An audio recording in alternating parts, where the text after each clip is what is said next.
పశ్చిమ గోదావరి జిల్లా నరసాపురంలో కలప దొంగలు రెచ్చిపోతున్నారు. ప్రభుత్వ భూమిలో లక్షల రూపాయలు విలువ చేసే సర్వీ జమాయిల్ చెట్లను అక్రమంగా నరికి సొమ్ము చేసుకుంటున్నారని గ్రామస్తులు ఆరోపిస్తున్నారు.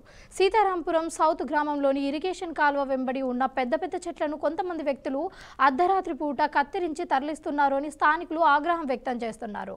ఇరిగేషన్ సంస్థలో ఉన్న చెట్లను ఎటువంటి వేలంపాటం లేకుండా ఎలా నరుకుతారు అని అధికారులు అనుమతి లేకుండా ఈ స్థాయిలో అక్రమ నరికితే ఎలా సాధ్యమవుతుంది అని అంటూ ప్రజలు ప్రశ్నలు ఎత్తుతున్నారు.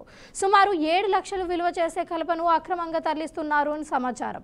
ఈ ఘటనపై ఇప్పటివరకు సంబంధిత అధికారులు స్పందించలేకపోవడంతో పలు అనుమానాలకు తావిస్తోంది. ఇక ప్రభుత్వం వెంటనే దర్యాప్తు జరిపి అక్రమంగా తరలిస్తున్న కలపను స్వాధీనం చేసుకొని బహిరంగంగా వేలం వాదించాలి అని గ్రామస్తులు డిమాండ్ చేస్తున్నారు. అమ్మగారు ఈ సరువు మొక్కలన్నీ పాతడం జరిగింది. చాలా కష్టపడి పెంచింది. కానీ వీటి యొక్క ఫలితాన్ని అనుభవించకుండానే ఆవిడ కాలం చేసింది. తర్వాత దాదాపు 50 సంవత్సరాలు అవుద్దని నేను అనుకుంటున్నాను. నేను ఖచ్చితంగా 50 సంవత్సరాలు అవుద్ది. ప్రతి గాలివానికి చెట్లు పడిపోతాయనే ఉద్దేశంతో ఇక్కడ 18 ఫ్యామిలీలు నివసిస్తున్నాయి. ఈ 18 ఫ్యామిలీలు తీసుకెళ్లి హై స్కూల్లో పెట్టడం, తర్వాత గాలివాన్ అయిపోయిన తర్వాత తీసుకొచ్చి ఇక్కడ పెట్టడం. ఈ సరువు చెట్లు ఎప్పుడూ కూడా పాట పెట్టకుండానే అన్యక్రాంతంగా అయిపోతున్నాయి. ఈ రోజు ఈ సరువు చెట్లు ఎవరో బయట నుంచి ఒక వ్యక్తి వచ్చి ఈ సరువు చెట్లు కొట్టుకుని పట్టుకుపోతుంటే మేము అబ్జెక్షన్ పెట్టి ఆపేము. ఇది పంచాయతీ ప్రాపర్టీ. ఇది మరి ఇరిగేషన్ డిపార్ట్మెంట్ వారు ఏమైనా యాక్షన్ పెట్టారా లేదా అంటే కనుక ఎక్కడ పేపర్లో ఎక్కడ నోటిఫికేషన్ మాకు ఇవ్వలేదు. మాకు నోటిఫికేషన్ ఇచ్చుంటే కనుక ఈ పంచాయతీ వారిని అడిగితే మాకు ఏ విధమైన ఇన్ఫర్మేషన్ రాలేదని చెప్పేసి అన్నారు. అంచేత ఈ యొక్క యాక్షన్ జరగకుండా ఇల్లీగల్ గా జరుగుతుంది కాబట్టి దీన్ని ఆపాలని మీడియా ద్వారా మేము తెలియజేస్తున్నామండి. 100 నుంచి 120 టన్నులు అవుద్దని అంచనా వేశారండి. సరువుదాట్ల అంచనా వేసేవారు అందరూ కూడాను.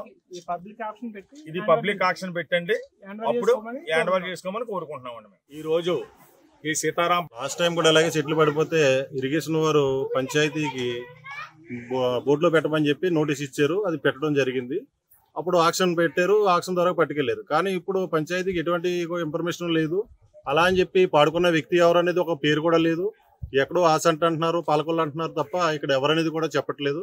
ఇప్పుడు 4 టన్నులు 4 ట్రాక్టర్లు వెళ్ళినాయి అంటే ఇది 5వ ట్రాక్టర్ మాకు తెలిసి మేము వచ్చి ఇక్కడ మీ ద్వారాగా మేము దాన్ని ఆపమని టోటల్గా ఒకేసారి ఆక్షన్ పెట్టి ఇవన్నిటిని కూడా క్లియర్ చేస్తే ఇక్కడ ఉన్న వాళ్ళు కూడా ఇబ్బంది ఉండదు. అది ఏదైనా ఆదాయం కూడా ప్రభుత్వానికి వస్తుంది అనేది మా ఆలోచన. ఈ ఆదాయం ఎవరికి వెళ్తుంది అనేది మాకు కూడా తెలియదు. ఇది కనీసం పంచాయతీ కూడా ఇంటిమేషన్ లేదు. ఒక సెక్రటరీకి కానీ సర్పంచ్కి కానీ ఒక బోర్డు మెంబర్లకు కానీ ఎవరికి కూడా ఎటువంటి ఇన్ఫర్మేషన్ లేదు. లోకల్గా ఉన్న నాయకులు కూడా ఇన్ఫర్మేషన్ లేదు. అది ఇది ఎలా జరుగుతుంది, ఏం జరుగుతుందని మేము మీడియా ద్వారా ఖచ్చితంగా ఇది ఆపమని చెప్పేసి మేము కోరుకుంటాం. లాస్ట్ టైం కూడా అలాగే చెట్లు పడిపోతే ఇరిగేషన్ వారు పంచాయతీ